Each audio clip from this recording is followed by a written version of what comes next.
২৭ December Bangladesh সেনাবাহিনীর verified Facebook পেজে দেয়া এক পোস্টে বাংলাদেশ সেনাবাহিনীর কর্মকর্তা আব্দুল্লাহিল আমান আজমির বরখাস্তের বিষয়টি নিশ্চিত করা হয়েছে। সেখানে ব্রিগেডিয়ার জেনারেল আজমির বরখাস্তের আদেশ প্রমর্জনা শীর্ষক ওই ফেসবুক স্ট্যাটাসে বলা হয়, গত ২৪ ডিসেম্বর ব্রিগেডিয়ার জেনারেল আব্দুল্লাহিল আমান আজমিকে তার বরখাস্তের আদেশ প্রমর্জনা করে বরখাস্তের পরিবর্তে ২০০৯ সালের ২৪ জুন হতে ভূতাপেক্ষাভাবে অকালীন বাধ্যতামূলক অবসর প্রদান করা হয়েছে। ফেসবুকে বাংলাদেশ সেনাবাহিনী আরও জানায়, ২০০৯ সালের ২৪ জুন হতে ব্রিগেডিয়ার জেনারেল আব্দুল্লাহিল আমান আজমিকে প্রযোজ্য সব প্রকার আর্থিক ও অন্যান্য সুযোগ সুবিধা সহ অকালীন বাধ্যতামূলক অবসর প্রদান করা হয়। একই সঙ্গে ইতিপূর্বে প্রতিরক্ষা মন্ত্রণালয় থেকে ২০০৯ সালের ২৩ জুন জারিকৃত উক্ত অফিসারের বরখাস্তের প্রজ্ঞাপনটি বাতিল করা হয়েছে।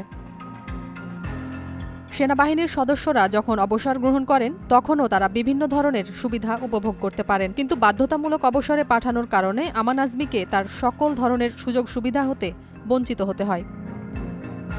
বয়সভিত্তিক পেনশন সুবিধা, এককালীন আর্থিক নিরাপত্তা সুবিধা, মেডিকেল সুবিধা যেমন সেনাবাহিনীর হাসপাতাল বা ক্লিনিক থেকে চিকিৎসা সেবা, এছাড়া অবসরপ্রাপ্ত সেনা সদস্যের পরিবারের সদস্যদের জন্য স্বাস্থ্যসেবা ব্যবস্থা থাকে, যা আজমির পরিবারও বঞ্চিত হয়েছে।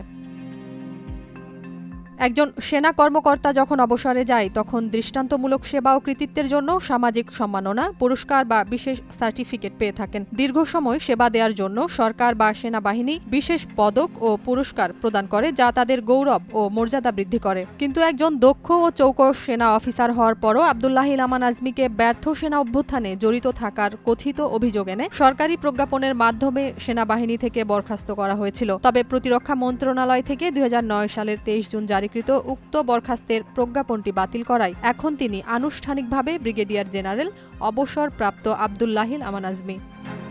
নাজিয়াত রুনা, নয়া দিগন্ত।